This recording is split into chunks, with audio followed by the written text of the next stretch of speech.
किसी गांव में सोहन लाल का एक बहुत गरीब परिवार रहता था।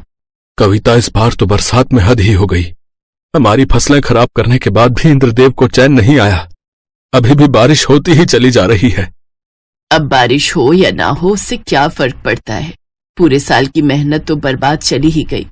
सुरेश अपने माता पिता की ये सब बातें सुनकर बहुत परेशान रहता था। वो उसी वक्त बरसात में अपने घर के बाहर चला गया और अपने पानी से लबालब भरे हुए खेतों की तरफ देखकर सोचने लगा, आखिर कब तक ये फसलें हमें खिलाती रहेंगी? भले ही माँ बाप मुझे कुछ कहते नहीं है, लेकिन मेरा तो फर्ज बनता है उनकी मदद करने का। तभी सुरेश के गांव का ही एक दोस्त मुकेश ने उसके कंधों पर हाथ रखा। क्या सोच रहा है सुरेश? अब इन खेतों की तरफ देखने से क्या फायदा? सारी फसलें तो बर्बाद हो गई। तू नहीं समझेगा मुकेश, तेरे पिता जमींदार जो ठहरे। अरे तू क्यों कुछ नहीं करता? क्योंकि खेतों के ऊपर छत तो बनाई नहीं जा सकती और ना ही बारिश पर ही कोई लगाम लगा सकते हैं। मैं इस गांव में रहकर क्या कर सकता हूं? अपने माँ बाप को छोड़कर तो जा नहीं सकता। अरे तुझे बाहर जाने की क्या जरूरत है? इसी गांव में रहकर कोई काम शुरू कर दे। हर काम को शुरू करने के लिए पैसे लगते हैं और मेरे पास इतने पैसे नहीं है। सोचा था फसल तैयार हो जाएगी तो उन पैसों से कोई दुकान खोल लूंगा, पर वो भी बर्बाद हो गई। मेरे पास तेरे लिए एक प्लान है जिसमें कोई पैसा नहीं लगेगा।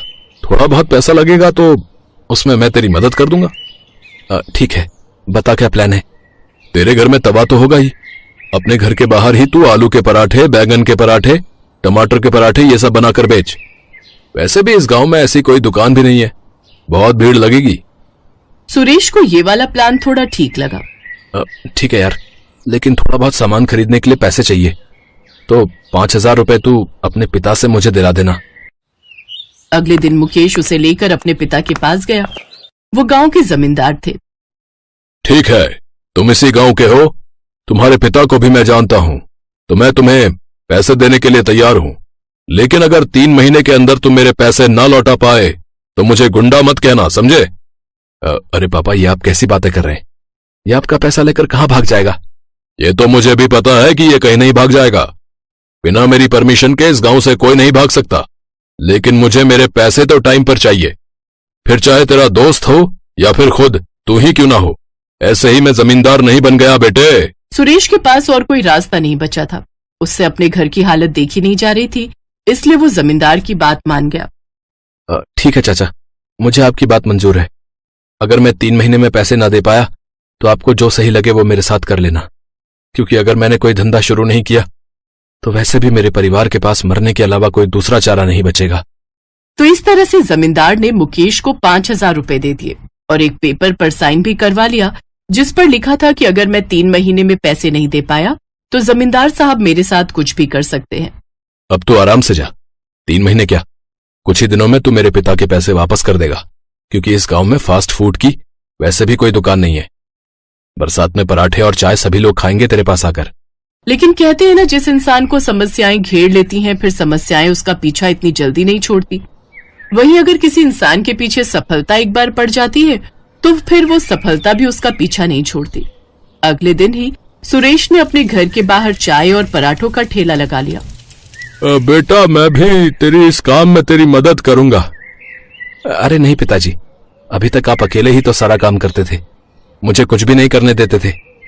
तो मेरा भी फर्ज बनता है कि जब मैंने अपना काम शुरू किया है तो मैं आपसे भी कोई मदद ना लूं।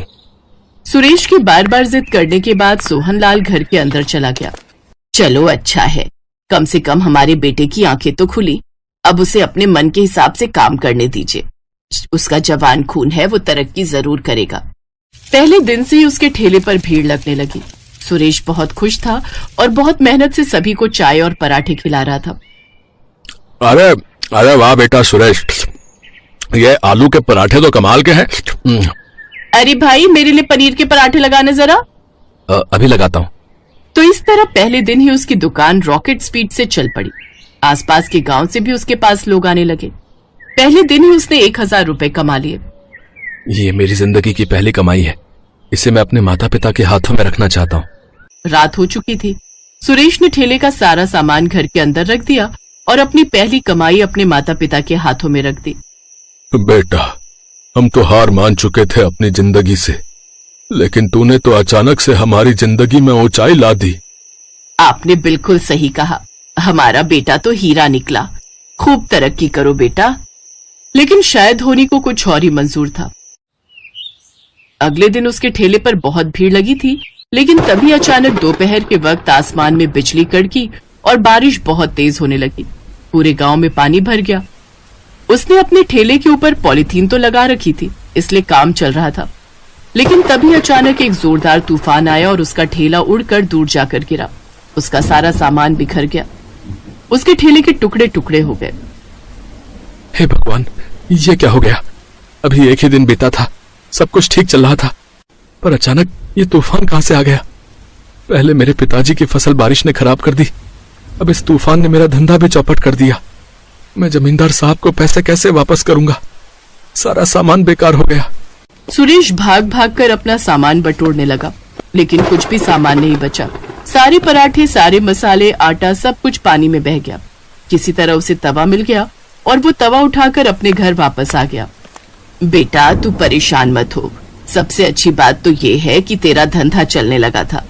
अब अगर तू दोबारा बारिश के बाद जब भी काम शुरू करेगा तो शुरुआत से ही तेरा काम चलने लगेगा। धंधे में ये सब तो होता ही है, और तूफान तो पूरे गांव में आया है। ये बात जमींदार को भी पता है। लेकिन जब जमींदार को पता चला कि तूफान की वजह से उसका ठेला और उसका धंधा बर्बाद हो चुका है, तब उसने अपने मुनीम से कहा, उस छोकरे का धंधा तो बर्बाद हो गया मुनीम साहब, और ये बरसात तो कई महीनों तक चलेगी, तो वो मेरे पैसे नहीं दे पाएगा। तो ऐसा करो, उसके माँ बाप को उठा लो, उसके माँ बाप को हमारी हवेली के काम पर लगा दो और उसकी माँ को मेरे पास छोड़ दो। मुनीम जी तुरंत अपने आदमियों को लेकर सुरेश के घर पहुंच गए और सुरेश के पिता और उसकी माँ को उठा ले गए।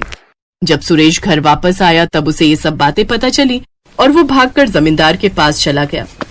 अरे चाचा, ये आपने क्या किया? आपने मेरे माँ बाप को उठा लिया। अभी तो 3 महीने भी नहीं हुए, फिर आपने ऐसा क्यों किया? ये बारिश कई महीनों तक नहीं रुकने वाली, और अगर बारिश रुक भी गई तो दोबारा से तू अपनी दुकान कैसे चालू करेगा? क्योंकि अब तो कोई भी तुझे पैसे नहीं देगा। इसलिए जब तक मेरे 5,000 पूरे नहीं हो जाते तब तक तेरा बाप मेरे यहाँ काम करेगा। और तेरी माँ का क्या करना है वो तो अच्छी तरीके से जानता है। तू जवान हो चुका है, ये तो पता ही होगा। अपनी माँ के बारे में ये सुनकर सुरेश को बहुत गुस्सा आया। वो जमींदार को मारने के लिए आगे की तरफ बढ़ा, लेकिन तभी उसके आदमियों ने उसे पकड़कर खूब पीटा। उसके माता पिता अपने बेटे को मार खाता देखते रहे, लेकिन कुछ कर नहीं पाए, क्योंकि वो दोनों जंजीरों में जकड़े हुए थे।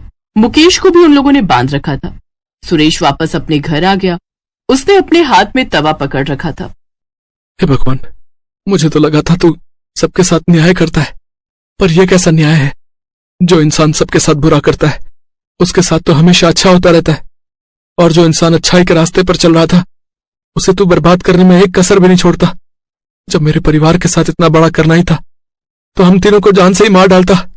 ये कहते कहते गुस्से में सुरेश ने अपना तवा जमीन पर पटक दिया, लेकिन वो तवा टूटा नहीं, बल्कि उस तवे से एक आवाज आई, बेटा, ऊपर वाला किसी के साथ गलत नहीं करता। पाप का घड़ा एक दिन भरता जरूर है, और आज भर चुका है। अब ये तवा साधारण तवा नहीं रहा, बल्कि जादुई तवा बन चुका है। इसे ऊपर वाले की भेंट समझ। तू अपने घर के बाहर चबूतरे पर एक बार फिर से पराठे की दुकान खोल। इस तवे को जैसे ही तू अपनी उंगलियों से छुएगा वैसे ही पराठे बनकर तैयार हो जाएंगे। जिस भी पराठे का नाम लेगा वही पराठा बनकर तैयार हो जाएगा। पर अगर तुमने किसी के साथ गलत किया तो इस तवे की शक्तियां खत्म हो जाएंगी। अगले दिन जब बारिश कम हुई तब उसने बाहर चबूतरे पर ही अपनी दुकान लगा ली। वो जितनी बार उस तवे को छूता उतनी बार एक पराठा बनकर तैयार हो जाता।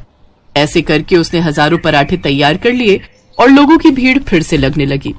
2 दिन के अंदर उसने जमींदार को ब्याज सहित पैसे लौटा दिए। मुकेश ने अपने पिता का घर हमेशा के लिए छोड़ दिया और सुरेश के साथ मिलकर खुशी खुशी काम करने लगा।